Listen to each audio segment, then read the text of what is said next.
Hi everyone, मेरा नाम है ब्रिजेश। मैं हूँ L1 कोचिंग का फाउंडर डायरेक्टर। मैं IIT BHU से बीटेक किया हूँ मैकेनिकल इंजीनियरिंग से। आज का मेरा टॉपिक है बच्चों की नहीं, माँ बाप की गलती होती है। जब बच्चा गलत निकलता है, आवारा निकलता है, कुछ कर नहीं पाता, जब माँ बाप खफा होते हैं तो वो भूल जाते हैं कि बच्चे की कोई गलती नहीं होती है। आप ये कह सकते हैं, मेरी बातों से डिसएग्री कर सकते हैं, लेकिन जब मैं आगे की बात करूंगा तो आपको समझ में आ जाएगा कि बात सही है। जब बच्चा पैदा होता है ना, तो उसके पास कोई भी एक्सपीरियंस नहीं होता सिवाय इसके कि उसके पास 100 बिलियंस न्यूरॉन्स होते हैं, जो सबसे ज़्यादा होते हैं पूरे एनिमल स्पीसीज़ में, क्योंकि हम लोग सबसे ज़्यादा इंटेलिजेंट स्पीसीज़ हैं। ये बात तो मानते हैं आप। और जब नया एक बच्चा पैदा होता है, नया बच्चा है वो इस दुनिया के लिए, तो उसके पास कोई भी एक्सपीरियंस नहीं है। जेनेटिक में बहुत ज़्यादा चेंज नहीं होता, जो जीन से ट्रांसफ़र होती हैं चीज़ें, जो कैरेक्टर्स, वो आखिर होमोसेपियंस का तो होता ही है, वो 100 बिलियंस न्यूरॉन्स तो होते ही हैं। उसके बाद आती है परवरिश। परवरिश डिफ़र करती है, इन्वायरमेंट डिफ़र करता है। जहाँ पे चेक पोस्ट लगाने हैं आप नहीं लगाते, रिसोर्स देना है नहीं देते, स्कूल में अच्छे टीचर्स जहाँ पे हों दाखिला दिलाना है नहीं दिलाते, आप उसको what to do not to do, क्या करना है क्या नहीं करना है वो नहीं बताते। जब आप ये सब नहीं करेंगे तो वो जो आप करेंगे देंगे, जहाँ दाखिला करवाएंगे, जिनके बीच में रहेगा वही सीखता है। इसीलिए मैं अक्सर बोलता हूँ कि बच्चे कभी भी पैदाइशी, यदि एबनॉर्मलिटी ना हो, मान लीजिए कोई एबनॉर्मलिटी हो गया, जो रेयरेस्ट ऑफ रेयर केस होता है, क्योंकि बच्चे तो नॉर्मल ही पैदा होते हैं, तो यदि एबनॉर्मलिटी ना हो तो हर बच्चा स्पेशल होता है, विशेष होता है, अपना रोल निभाने के लिए आता है। लेकिन हम लोग इन्फ्लुएंस करते हैं उसमें और उसे बदल डालते हैं सराउंडिंग से। तब मैं कहता हूँ कि बच्चा पैदाइशी आवारा नहीं होता, उसे आवारा बनाया जाता है, रोका नहीं जाता जब वो आवारा हो रहा होता है। इनिशियल स्टेज में, शुरुआती दौर में, ये किसकी जिम्मेदारी थी? माँ बाप की। बच्चा पैदाइशी टेररिस्ट नहीं होता, रेपिस्ट नहीं होता, पैदाइशी कमज़ोर नहीं होता किसी भी मामले में, किसी भी सब्जेक्ट में। बहुत सारे मेरे पास पेरेंट्स आए, बोले बच्चे का मैथ्स कमज़ोर है, ये पढ़ता नहीं है, ये मैथ्स बनाता नहीं है। बच्चे की गलती फिर आप दे रहे हैं, आपने मैथ्स के अच्छे टीचर को नहीं लगाया, या फिर ये मैथ्स वाले टीचर की गलती है जो इंटरेस्टिंग नहीं बना पाया। आप कहते हैं कि ये मोबाइल यूज़ करने लगा, खूब एडिक्ट है, मोबाइल छोड़ नहीं पा रहा है। आपका काम था कि वो मोबाइल के इंटरेक्शन में ना आए, दोस्तों को भी देख लेगा, लेकिन फिर भी आप लिमिट कर रहे हैं कि दोस्त के साथ में रहेगा तो देख लेगा, लेकिन घर पे जब पढ़ रहा हो, घर में मोबाइल देना ही नहीं है। क्या आपने ये बना पाया? चाहे ये रूल बना पाया कि हम तुमको आधा घंटा देंगे मोबाइल, फिर ले लेंगे स्मार्टफोन, बाकी ये कीपैड ले लो। हमने वो तरीका और वो रिस्ट्रिक्शन, वो सब चीज़ें अपनाया ही नहीं जिससे एक बच्चा फ्लरिश हो सके, ग्रोन अप हो सके, एक अच्छी तालीम मिले, एक अच्छा सेंसिबिलिटी हो। क्या हमने उसे अच्छी किताब दी पढ़ने के लिए?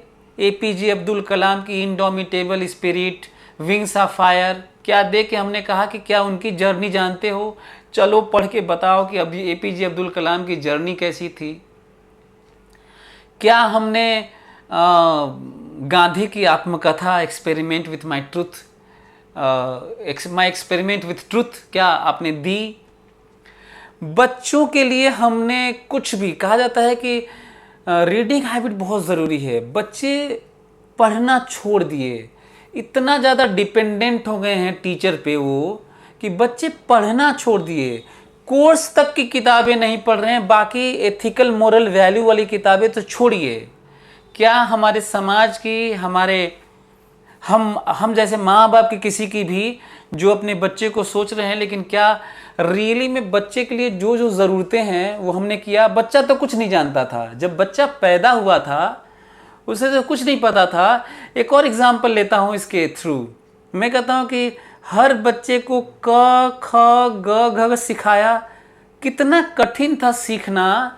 मैं थोड़ा थोड़ा याद करूँ तो हमें लग रहा है, चाहे आज भी बच्चों को देखता हूँ तो हमें लगता है कि क ख ग घ, एगो गोलियां मिठाई, उस पर खड़ी पाई लगाई, एक पूंछ लटकाई और पट पाई खिंचाई, इस तरह का करके सिखाया जाता था हमारे प्राइमरी स्कूल में गांव में।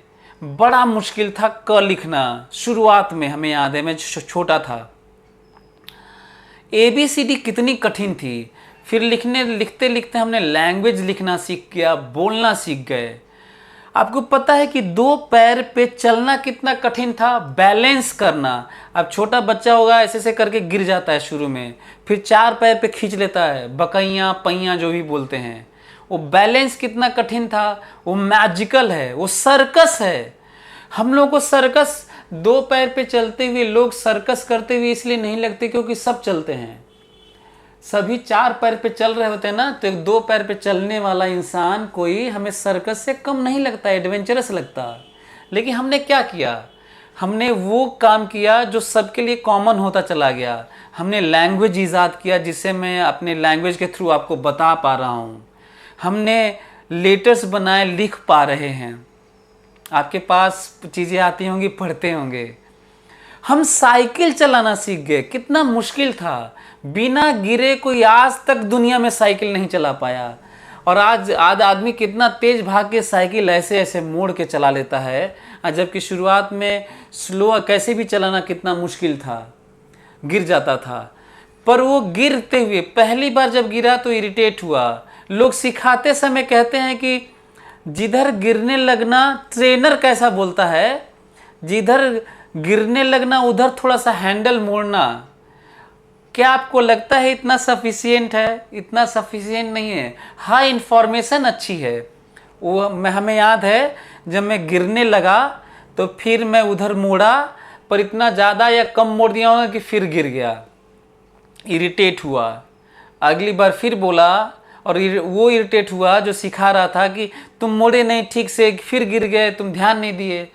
अगली बार मैं फिर शुरू हुआ, फिर मोड़ा, फिर गिर गया। लेकिन आपको पता है इसी तरह गिरते हुए ही लोग सीखे हैं।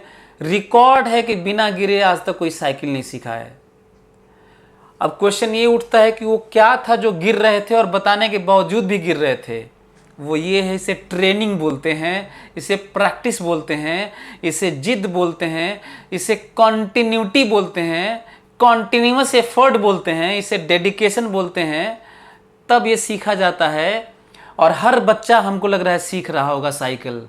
आपको पता है कितना कठिन था, लेकिन मैं स्टेप बता रहा हूँ। जिस समय दूसरी बार जब गिरे थे ना, तो आपको लगा था वैसे ही गिर गए, लेकिन सच ये था कि दूसरी बार दूसरे तरीके से गिरे थे, आपको पता नहीं चला। तीसरी बार तीसरे तरीके से गिरे थे, पता नहीं चला। वो ग्रेजुअली धीरे धीरे लर्निंग थी, धीरे धीरे इम्प्रूवमेंट था। और एक समय ऐसा है कि सरसराते हुए, सनसनाते हुए लेके भाग गए आप। ये हर चीज़ में होता है। तो फिर आप कैसे कह सकते हैं कि बच्चा मैथ्स नहीं सीख सकता, बच्चा फिजिक्स, केमिस्ट्री, बायो नहीं सीख सकता? जब वो साइकिल चलाना सीखा, वो पैदल चलना सीखा, वो क ख ग घ ABCD लिखना सीखा, वो लैंग्वेज सीख लिया, मात्रा के साथ पढ़ना सीख गया भाई। वो गीत गाना, गज़लें सब करना सीख गया। आप कह रहे हैं वो इन सबसे आसान मैथ्स और मैथ्स नहीं सीख पाएगा, फिजिक्स केमिस्ट्री नहीं सीख पाएगा, बायो नहीं सीख पाएगा। सिखाने वाले गलत होते हैं, सिखा नहीं पाते, इंटरटेनिंग और इंटरेस्टिंग बना नहीं पाते, उन्हें गाइड नहीं करते। जब माँ बाप को एक्सपर्ट से मिलवाना था तो मिलवाते नहीं हैं, वो अपनी जिम्मेदारी से कन्नी काट लेते हैं। जब उसे अच्छे स्कूल में दाखिला करवाना था तो दाखिला नहीं करवाते। कोचिंग में जज करके उसे करना था, वो नहीं करते। वो लोग जब बच्चा कहता है हम ऑनलाइन से पढ़ लेंगे, तो माँ बाप की जिम्मेदारी है कि वो पता करे कि ऑनलाइन कितना सक्सेसफुल है। वो नहीं करते, उसे बता नहीं रहे, एक्सपर्ट एडवाइस नहीं करवा रहे, दिलवा रहे उसे। बच्चा कह रहा है कि इस फला हम कोटा जाएंगे, बच्चा कुछ नहीं जानता भाई, वो इधर उधर कहीं से सुन के बोल रहा है, आप कोटा भेज दे रहे हैं। आप ये भी पता नहीं करें कि उस किस कोचिंग में कौन टीचर पढ़ाएगा।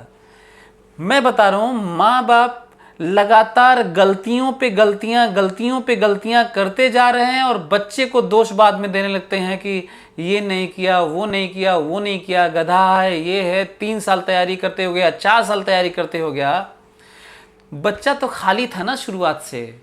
आपने कभी एक्सपर्ट से मिलवाया उसे, कभी इंस्पायर किया उसे, क्या जो जो ज़रूरतें हैं वो क्या दिया आपने, क्या जो जो जब जब वो ख़राब हो रहा था क्या आपने रोक दिया, कुछ ऐसा तरीका बनाया कि वो मोबाइल यूज़ न करे, वो गलत संगति में ना आए। क्या आप ऐसे ये किया कि कहीं पे वो बता रहा है कि इस टीचर का नहीं समझ में आ रहा है, इस स्कूल में तो कुछ और आपने उसके लिए किया। क्या आपने इतना महसूस दोस्त टाइप का करवाया कि आपसे शेयर कर सके अपनी बातें, कि केवल आप डांटना सीख गए हैं कि तुम गधे हो, तुम्हें कुछ नहीं आता। इसी सिलसिले में एक बोलता हूँ बात कि यहाँ पे इंडिया की पेरेंटिंग दुनिया में सबसे खराब पेरेंटिंग में से आती है। आप अपने गिरेबान में झांक के देखिएगा कि आपने अपने बच्चे के लिए क्या किया। ज़्यादातर लोग यही कहते हैं कि हमारा काम तो यही है ना सर कि हम पैसा दें, हमारा काम है कि अच्छे स्कूल में दाखिला करवा दें, हमारा काम है अच्छे कोचिंग में। ये जो अच्छा स्कूल बोल रहे हैं, ये आपने पता किया है? कुछ भी सुन के आप अच्छा स्कूल मान लिए, भेड़ चाल में फलाना पड़ोसी करवाया है, आपका रिश्तेदार करवाया है, इसीलिए वहाँ पे करवा रहे हैं। मेरे तमाम ऐसे दोस्त हैं जो इस पे काफ़ी डिबेट डिस्कशन हो चुका है। जहाँ पे इंफ्रास्ट्रक्चर बहुत अच्छा है, जहाँ पे टंट घंट बहुत अच्छा है, पंप एंड शो है, वहाँ पे ही लोग एडमिशन करवा रहे हैं। जहाँ पे 10,500 पर मंथ स्कूलों की फ़ी है, 11,000, 8,000, 6,000, उसको स्कूल अच्छा माना जा रहा है, वहीं पे पढ़ाना है अपने बच्चे को। तो मैं बताने की कोशिश ये कर रहा हूँ कि क्या हम लोगों ने अपने बच्चे के लिए जब परवरिश के नाम पे कहाँ कहाँ करेक्शन करने की शुरू किया। क्या हमने उसे कूड़ा उठाना सिखाया? क्या हमने पापा को पानी देना सिखाया? उनका जब वो जॉब करके आते हैं कहीं से, तो क्या हमने उसे सिखाया कि दौड़ के जाओ, उनका बैग पकड़ लो, लेके आओ? क्या हमने सिखाया? क्या हमने सिखाया कि अब बड़े हो रहे हो, अपने काम झाड़ू पोछा लगाओ, मम्मी बीमार हैं तो हेल्प करो? ये सिखाया? ये मैं क्यों बातें कर रहा हूँ पता है? हमने बच्चों को एथिकली, मोरली बैंकरप्ट बना दिया, दिवालिया बना दिया है। अब आप सोच रहे हो कि ये सब मैं बातें क्यों कर रहा हूँ? क्योंकि मैं वो करके यहाँ तक पहुँचा हूँ और हर बच्चे को सिखाना होगा। मैं छोटे पे बहुत पेड़ पौधे लगाया। मैं रोज़ अपने बाबूजी का, मैं बाबूजी बोलता था, पापा का मतलब पापा का रोज़ पैर दबाता था जब वो खेत से आते थे। जब मैं 5वीं क्लास तक पढ़ा प्राइमरी स्कूल में, बल्कि जब मैं मिडिल स्कूल में पढ़ा था 8 तक, तब तक पैर दबाता रहा। पैर दबाते उनसे कहानियाँ सुनता रहा, उनके खट्टे मीठे अनुभव सुनता रहा। तो ये सारे ऐसी चीज़ें हैं जो सिखाने की ज़रूरत है बच्चों को। क्या आप एनिमल को हेल्प करना सिखाया? जानवरों से मोहब्बत करना सिखाया बच्चों को? क्या गंदगी कहीं पे डस्टबिन उठा के कहीं डस्टबिन में डालना सिखाया? आपने नहीं सिखाया। तो मैं यही बोलता हूँ, क्या उनको अपने रूम वाली बातें कि चादर वो अपने से सही करे, आपको नहीं सही करना है। वो अपने से चादर सही करे, अपने से झाड़ू पोछा लगाए, अपना जूता सॉक्स अपने से ट्राई करे, अपने कपड़े भी साफ़ करे। ये ज़रूरी है। मैं 2 साल के बच्चे को नहीं बोल रहा हूँ, मैं 5, 6 साल, 7 साल बच्चे जब धीरे धीरे अब वो समझदार हो रहे हैं, तब से क्या हमने डेवलप किया है। मैं जितने भी लोग मेरे पास आते हैं, मैं सबसे पूछता हूँ कि क्या आपने बच्चे के अंदर ये डेवलप किया? आंसर होता है कि हाँ सर, थोड़ा थोड़ा ये करता है, थोड़ा ये भी करता है। कुछ तो थोड़ा बहुत ये भी बोल देते होंगे कि हाँ हमें अपने बच्चे को अच्छा बताने के लिए, क्योंकि बगल में बैठा हुआ है। कुल मिलाकर मैं ये बताना चाहता हूँ, फिर से रिपीट कर दूँ, बच्चे पैदाइशी न आवारे होते हैं, न टेररिस्ट, न मर्डर, न रेपिस्ट। बच्चे बहुत खूबसूरत सेंस के साथ, न्यूरॉन के साथ, सेंस के साथ नहीं, न्यूरॉन्स के साथ पैदा होते हैं एक खूबसूरत दुनिया में जो जीना चाहते हैं। हम उनकी दुनिया को ख़राब करते हैं, स्पॉइल करते हैं, वो रिसोर्स प्रोवाइड करके गंदी गंदी चीज़ें जो इजीली एक्सेसिबल है मोबाइल में, कुछ भी इसमें देखने लायक। क्या हमने कुछ बैन लगाया उस पर? नहीं किया। कम एज में वो चीज़ें बच्चे देख ले रहे हैं मोबाइल पे जो नहीं देखना चाहिए। अलग अलग फेज़ होते हैं लाइफ के, अलग अलग फेज़ में उसे अलग अलग सीखना था, हमने नहीं किया। तो मैं बजाय इसके कि मैं बाकी औरों की तरह मोटिवेशन बड़ा बड़ा दूँ, कुछ भी कर सकते हैं, कुछ भी कर सकते हैं। आज मैं आपको बता रहा हूँ कि कुछ भी बाद में कर सकते हैं, ये आसान नहीं होता ऐसे कहना और कर लेना। एथिकली मोरली बहुत हाई होना होता है, और ये समझदार होना होता है कि हमारे लिए रॉन्ग राइट क्या है। ये समझ के लिए लोग ज़िंदगी गुजार देते हैं और पता नहीं चलता। ये हमें बच्चों में डालना पड़ेगा, ये सेंस, ये रेशनैलिटी डालना होगा। जब तक ये हम लोग नहीं डालेंगे, बच्चे अच्छा नहीं कर सकते, समझदार नहीं हो सकते, उनके लिए क्या सही गलत है उन्हें पता नहीं चलेगा। तो चलिए, मैं आशा करता हूँ कि ये आपको ये वीडियो फ्रूटफुल लगा होगा, आपकी ज़िंदगी में बदलाव लेके आएगा, और आपके साथ में आपके बच्चे के लिए काफ़ी अच्छा इनपुट मिला होगा, जिस पे आप काम करेंगे कि वो किसके साथ दोस्ती कर रहा है, कहाँ पे क्या कर रहा है। उसे सिखाने के लिए मेडिटेशन, अच्छी किताबें, अच्छे टीचर्स, एक्सपर्ट एडवाइस, शुरू से ही काउंसलिंग, ये आप अपने बच्चे के लिए करेंगे। ज़रूरत पड़े तो आप मेरे पास लेके आइए। मैं बहुतों की ज़िंदगी अब बदल चुका हूँ। बहुत प्राउड फील होता है कि आवारे बच्चों को मैंने IIT क्वालिफाई करवाया है, नीट क्वालिफाई करवाया है। बल्कि मैं आइएगा तो नंबर दे दूँगा, उनसे बात करिएगा कि वो कैसे निकाले, पहले कैसे थे। तो आपको अपने बच्चे को लेके आना चाहिए। यदि कोई दिक्कत है तो मैं मिलने के लिए तैयार हूँ, काउंसलिंग करने के लिए तैयार हूँ, और उसका मोबाइल छुड़वा सकता हूँ, ट्रैक पिला सकता हूँ, उसे किताबें रिकमेंड कर सकता हूँ पढ़ने के लिए। लेकिन उसके लिए आपको मिलना होगा। आइए मेरे पास, मैं आपसे मिलने के लिए तैयार हूँ, और अपने लेवल पे उसको बदल सकते हैं तो आप बदलने की कोशिश करिए। ऑनलाइन उसे क्लास मत करने दीजिएगा, क्योंकि ऑनलाइन से, मैं बार बार हर वीडियो में बोलता हूँ कि ऑनलाइन से साइंस नहीं सीखा जा सकता। यदि कोई भी टीचर बोल रहा हो, चाहे कोई कोचिंग वाला बोल रहा हो, ये बहुत सारे कोचिंग वाले सब आ गए हैं, ऑनलाइन वाले खूब चिल्ला रहे हैं कि बच्चों अब पढ़ेगा इंडिया, कोचिंग नहीं इमोशन है, कुल सुना रहे हैं।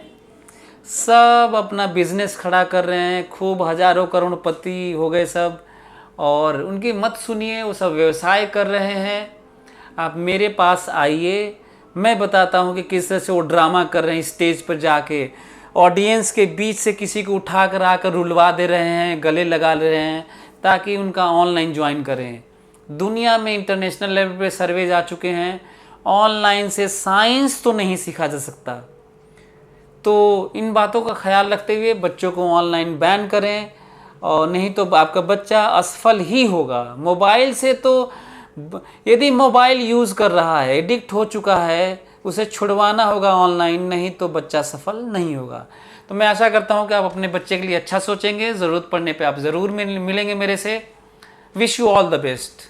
Thank you.